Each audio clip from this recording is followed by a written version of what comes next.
All right, so in this video, we're going to look at three examples. Okay, so let's go ahead and look at them. These are dealing with exponential functions. Okay, and we're going to look at these attributes of exponential functions. So let's go ahead and start with our first example. It says, suppose you invest $500 in savings and that pays 3.5% annual interest. How much will it cost, or how much will the account be after 5 years? Okay, so the equation that we're going to use, and we kind of discussed this on day one, is we have our initial value plus this kind of interest rate, if you will. Okay, so it's important to remember that we always start at 100%. Okay, and 100% in decimal form, which is what we're going to be working with a lot as far as these equations that we're going to use go, is going to be 1.00. Okay, so this 1.00 is very important because that's our starting value. And that's where this one right here comes from. Okay, that one is saying I'm starting from 100%, but I'm going to add this additional 3.5% annual interest. Okay, this additional interest is what goes here for that rate. Okay, so 3.5 is the interest rate, but we're going to do it in decimal form. So again, 3.5% in decimal form. All we're going to do is move this 2 to the left to create this decimal form of 0.035. Okay, so 0.035 is what we have. So that's where this 0.035 comes from right here in the equation. Okay, so our equation, we've talked about this already, our A value is where we start. It's like your principal value, if you will. So you might see this in the future. A of t is equal to the principal, or your starting amount, and then that 1 plus r to the power of t.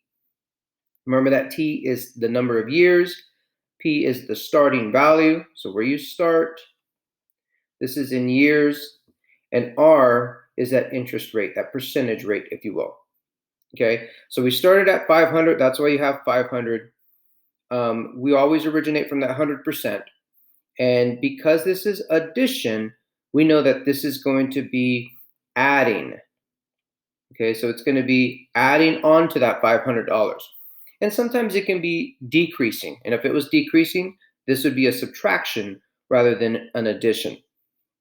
Okay, so this is the equation that we have. And when we use a calculator, we would get this value right here. Okay, so let's practice that with the calculator just real quick. Let's go to the calculator, and we would put 500 times, and it'd be 1 plus 0.035, all raised to the power of 5. Now, if I just press enter for this one, it will give me a decimal answer. Sometimes it won't, depending on what the answer is. If it's a whole number with no remainders or no decimals, it will not, and it'll sometimes even give it to you in fraction form, like an improper fraction. So especially with this unit, a good habit to get into is pressing Control-Enter for each answer to ensure that it will give us that approximation. So Control for blue, this is that squiggly lines. It's called an approximation. It will give it to you in decimal form. Now, the default for that answer is going to be 3 decimal places. Okay, so that 3 decimal places, like we have 593.843. Okay, so when we go back, the default is going to be 3 decimal places. However, because we're dealing with money, we're going to try to make sure that we're only looking at 2, and then you can round up or round down. I'm a rounding up kind of person, so if this was 5 or above, I would make that 4 turn into a 5. Okay, but since it's not, we're just going to go ahead and leave it as is, and we're going to write this 593.84. So $593.84.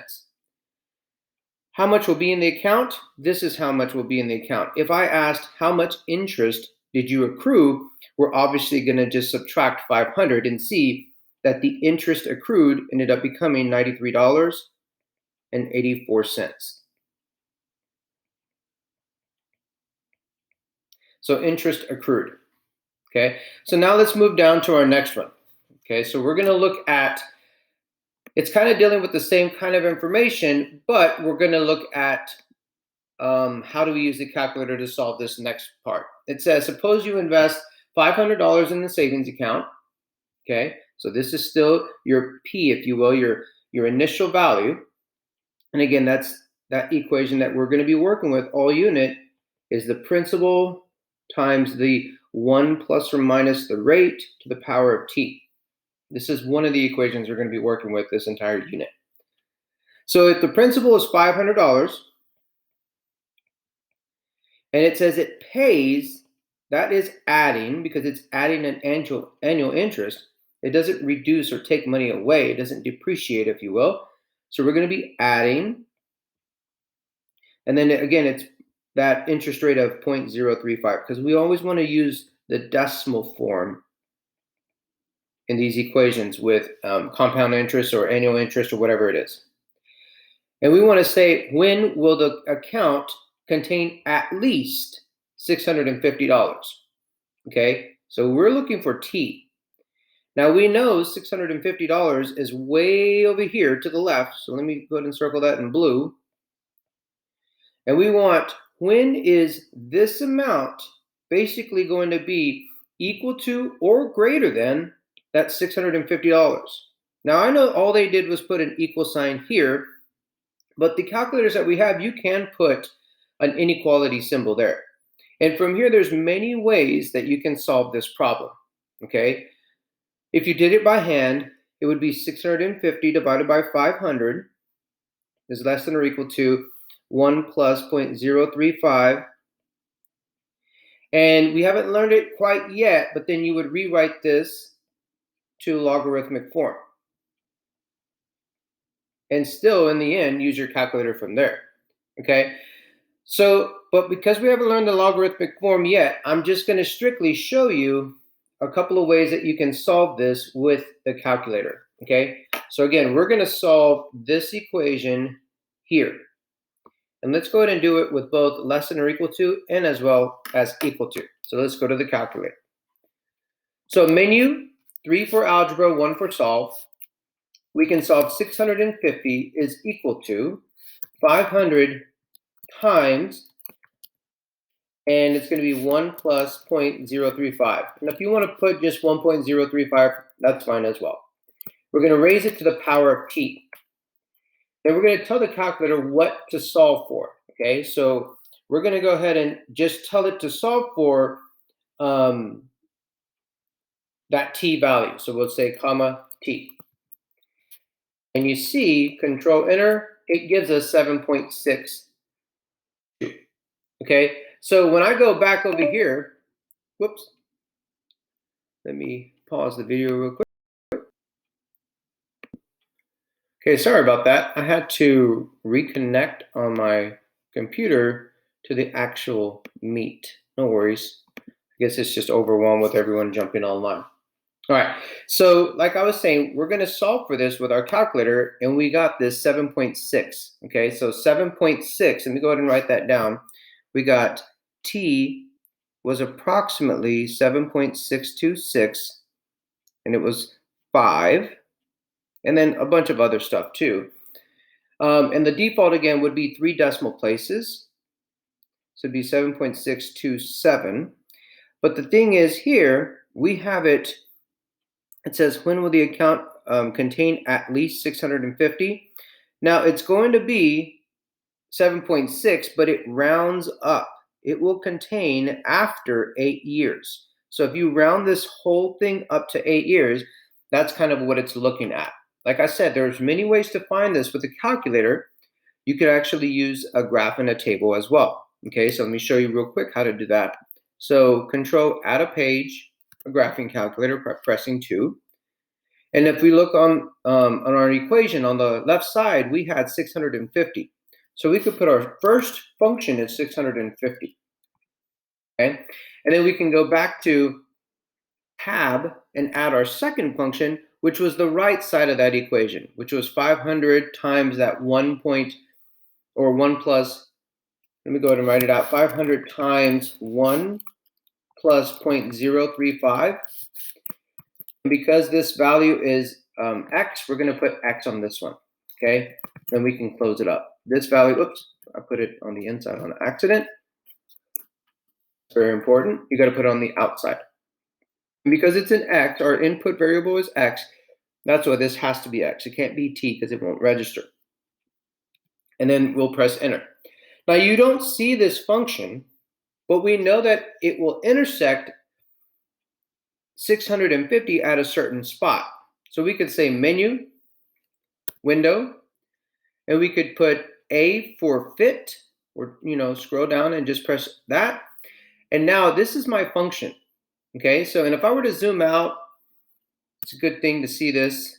3. If I were to zoom out and say, let's zoom out from here. Let's keep zooming out. Oops, I think I actually zoomed in on accident. Let's zoom out from here, from here, from here, from here. There's the function. You see that this function, because here's the x-axis, you see this exponential function is increasing, and that constant left side, which was blue, 650, was a constant, like a horizontal line. So 650 blue here is this blue line, and this red increasing exponential function was the right side of our equation with our input variable as x. Okay, so what I did with that solve feature that was very, very easy, that you saw right here and quick and easy, over here I can do the same simply by pressing menu. We want to analyze the graph. We want to analyze its intersection. And then to the left, it says right here on the very bottom, what's your lower bound? Anywhere to the left of that intersection, just press enter. And then kind of soft mouse scrolling to the right, you see that it's going to pop up at 7.63, which is what we got here, 7.63 approximately.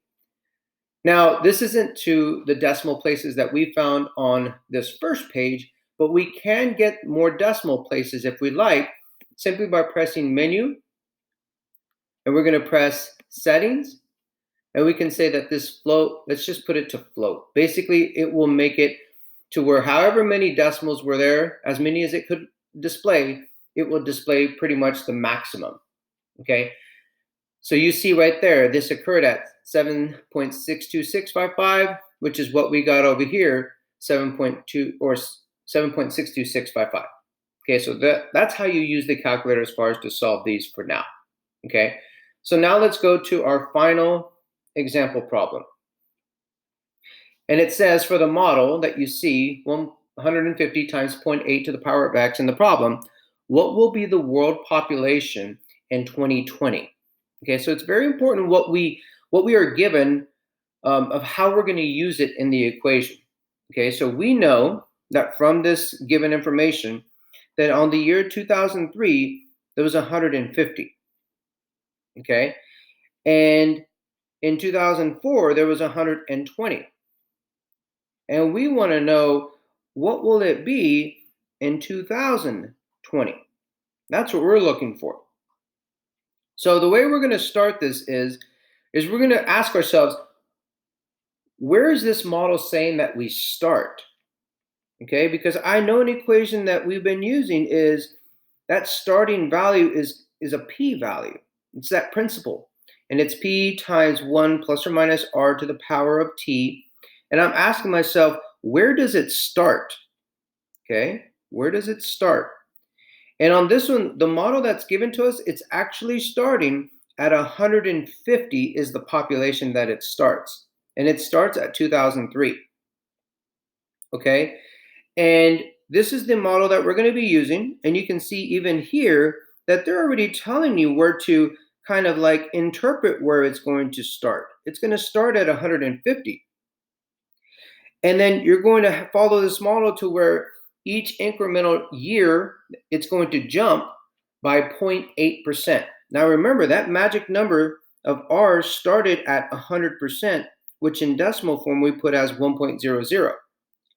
Well, this is obviously less than 1.00. It's 0.8, okay? And you could write 0.80 if you want, or 000. It can go on forever. My point is that this isn't 100%. This is actually converted to 80%. Okay, so if this is 80%, we know that this is going to decrease. This isn't like the other two problems that we just did. This will actually decrease each incremental year, okay? So let's go ahead and set up and look at the setup of this equation. We started here, and we want to know in 2020, what is it going to look like? So we have to remember, if we started at 150, 2003 can be interpreted almost as 0, okay? Because when we start t, this value right here, the exponential power, when we start, is going to start at 0. That's where we start. We start at 0 time, okay? 1 year later, t is 1. 5 years later, like in the example problem we did before, t is 5, okay? So on and so forth. So when we start, t is going to be equal to 0, and thus the jump to get from 2003 to 2020, that's where we get this 17 from, okay? So that we have 150 times point, and you could write that 0 here if you want, but you don't need it, and it's going to be 17. So this point 80, just so that you know, it wasn't an 80% decrease. It is a decrease. But I just noticed right here, this might be a little confusing. It's not an 80% decrease. It's actually going to be a 20% decrease. Okay, so a 20% decrease is equivalent to that 0.8. Okay, so this is going to say a 20% decrease is what we're looking at when we see this 0.8. Okay, so when we see this 0.8, it's showing a 20% decrease because that magic number is 1.00, okay? And I would have to subtract something in order to get to that 0.80. And what would that something be? That something would be that 0.20, which is showing you that 20% decrease, okay?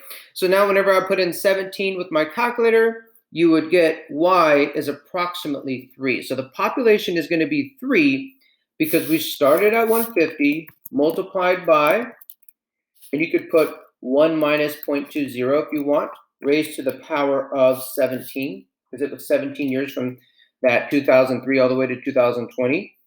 And you get that approximately 3 years.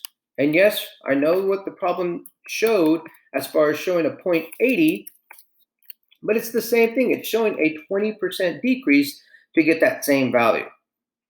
And yes, last but not least, if you wanted to do it on the graphing calculator, you would put 150, oops. Actually, you could set it equal to, it's a little bit backwards, but if you wanted to verify it with the calculator, you would put over here as your y1, if you will, you would put not 650, but you would put this answer that we got from this page here, 3.3776. You would put it as your first function. Then you would put that equation here for f of 2, that equation that we saw of 150 times 0.80 to the power of x, and then you could solve and see that it would actually happen at 17. So it's just a little bit more practice with the calculator, setting it up, seeing how I'm going to set up these problems to solve for the unknowns. Okay, so that's it for this video. If you do have any questions, please make sure that you are putting them not only on Padlet, or you can ask them as well when we have our live Google Hangouts. Okay, and the schedule is posted for those. All right, talk to y'all later. Bye.